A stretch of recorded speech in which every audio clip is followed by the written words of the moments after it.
Hello दोस्तों, स्वागत है आपका आज हमारी इतिहास की क्लास में। आज हमारी इतिहास की पहली क्लास है, तो इसी चरण में हम आपको आज इतिहास के विषय में सामान्य जानकारी बताएंगे। ठीक है, तो आइए शुरू करते हैं समय न लेते हुए। पहला है कि इतिहास शब्द अंग्रेजी शब्द हिस्ट्री और ग्रीक शब्द हिस्टोरिया से लिया गया है। ठीक, इतिहास अंग्रेजी शब्द हिस्ट्री और ग्रीक शब्द हिस्टोरिया से लिया गया है। हिस्टोरिया का जो अर्थ होता है वो होता है अनुसंधान। ठीक, अनुसंधान। ठीक, हिस्टोरिया का जो अर्थ होता है वो होता है अनुसंधान।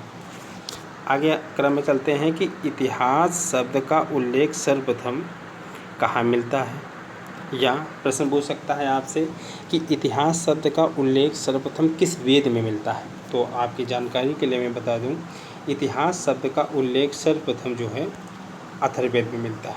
किस में मिलता है? अथर्ववेद में मिलता है। वेद हमारे चार हैं। पहला है ऋग्वेद, दूसरा सामवेद, तीसरा यजुर्वेद, चौथा है हमारा अथर्ववेद। ठीक है ना, चौथा तो है ही अथर्ववेद। चार वेद। सबसे प्राचीन जो वेद है हमारा वो है ऋग्वेद। ठीक, अथर्ववेद में और क्या क्या मिलता है भाई? अथर्ववेद में राष्ट्र महिमा का उल्लेख मिलता है। ठीक, अथर्ववेद में अयोध्या का पहली बार उल्लेख है। ठीक, अथर्ववेद में मगध का पहली बार उल्लेख है। अथर्ववेद को ही ब्रह्मवेद कहा जाता है। ठीक, लोकप्रिय वेद कहा जाता है। अथर्ववेद में ही जो है जादू टोना इत्यादि प्रकार के जो है प्रसंग मिलते हैं। तो वो हम सब लोग जब वेदों के बारे में पढ़ेंगे तो एक एक वेद के विषय में संपूर्ण विस्तृत जानकारी आपको हम बताएंगे। ठीक, फिर दूसरा हमारा जो है विषय है कि इतिहास क्या है, इतिहास को हमें क्यों पढ़ना चाहिए। ठीक है, इतिहास की परिभाषा क्या, ये बेसिक नॉलेज है आपकी जानकारी के लिए ज़रूरी है। ठीक, तो इतिहास जो है, एक इतिहासकार हैं E.H. कॉट। उनका कथन है कि इतिहास अतीत और वर्तमान के बीच अनवरत संवाद है।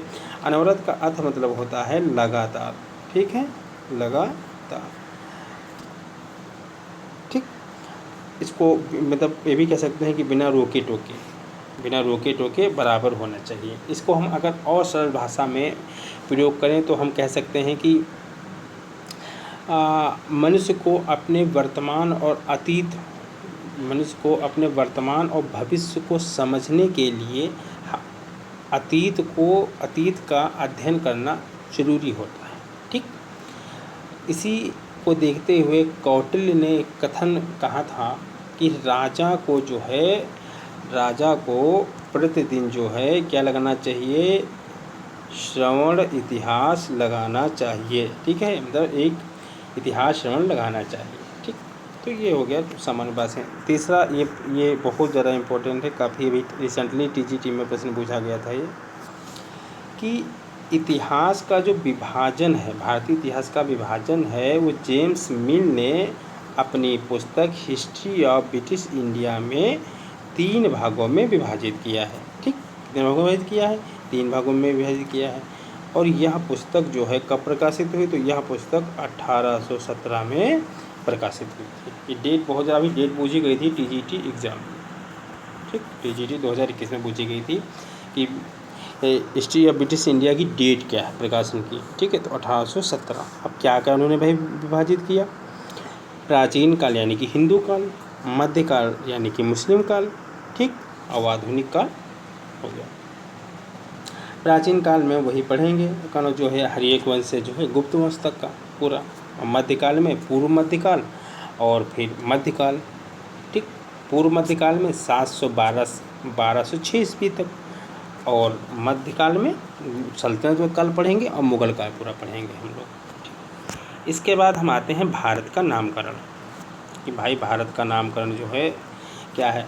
तो जैन धर्म के अनुसार जैन धर्म क्या कहता है कि जैन धर्म के जो प्रथम तीर्थकार हैं कौन से? ऋषभदेव। टोटल तीर्थकार कितने हैं भाई जैन धर्म में? 24। ठीक। उनके पुत्र भरत के नाम पर जो है हमारे देश का नाम क्या पड़ा? भारत पड़ा। ठीक। और वैसे जो है भारत में जो है कहते हैं भारतवर्ष भारतों का संतान है। ठीक है। भारत नामक एक प्राचीन राजवंश था जिसके नाम पर हमारे देश का नाम भारतवर्ष पड़ा। इसका जो राज्य था वो सरस्वती और यमुना नदियों के बीच का क्षेत्र था। ठीक है। सरस्वती और यमुना नदी के बीच का क्षेत्र था। ये मतलब जो है हिंदू जो है उसमें जो है विख्यात है। ये जो बीच का क्षेत्र था यही क्या है? भारत है।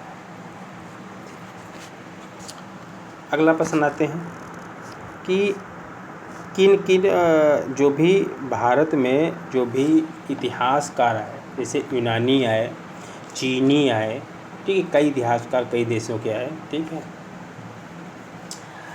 तो यूनानियों ने भारत को क्या कहा? यूनानियों ने भारत को सर्वप्रथम क्या कहा? इंडिया कहा। ठीक है। इंडिया शब्द का प्रयोग सर्वप्रथम किसने किया था? इंडिया शब्द का प्रयोग सर्वप्रथम किया था हेरोडोटस ने। कब किया? 5वीं और 6वीं शताब्दी में। हेरोडोटस को जो है इतिहास का जो है पिता भी कहा जाता है। हेरोडोटस को क्या कहा जाता है? पिता कहा जाता है। ठीक है। इतिहास का पिता, फादर ऑफ हिस्ट्री। और यूनानियों ने जो है भाई क्यों कहा? क्योंकि सिंधु नदी के जो है सर्वप्रथम सिंधु नदी के संपर्क में आए थे, इसीलिए उन्होंने जो है इसका नाम इंडस कहा। ठीक। इसके बाद पुराणों में भाई हमारे देश का नाम क्या मिलता है? पुराणों में जो है पुराणों और अशोक के अभिलेखों में हमारे देश का जो नाम है, भारत देश का नाम वो जम्बूद्वीप मिलता है। अब जम्बूद्वीप क्यों मिलता है? क्योंकि जम्बू नामक वृक्ष मिलने के कारण इस देश का नाम जम्बूद्वीप पड़ा। ठीक है। जम्बू नामक वृक्ष जो है ज़्यादा मिलते थे, इसका नाम जो है जम्बूद्वीप पड़ा। अब चीनियों ने भाई भारत को क्या कहा? ये क्वेश्चन बहुत ज़्यादा अभी रिसेंटली एग्जाम में पूछे जाते हैं, आप देख लीजिएगा बेटा के जो है। चीनियों ने भारत को क्या कहा? यूनतू कहा। चीनियों ने भारत को क्या कहा? यूनतू कहा। अगला प्रश्न आते हैं हम जो है, दोनों डबल स्टार लगा लीजिएगा। दोनों प्रश्न पूछे जाते हैं कि अमीर खुसरो ने भारत को किस नाम से पुकारा? तो भारत को क्या कहा उन्होंने?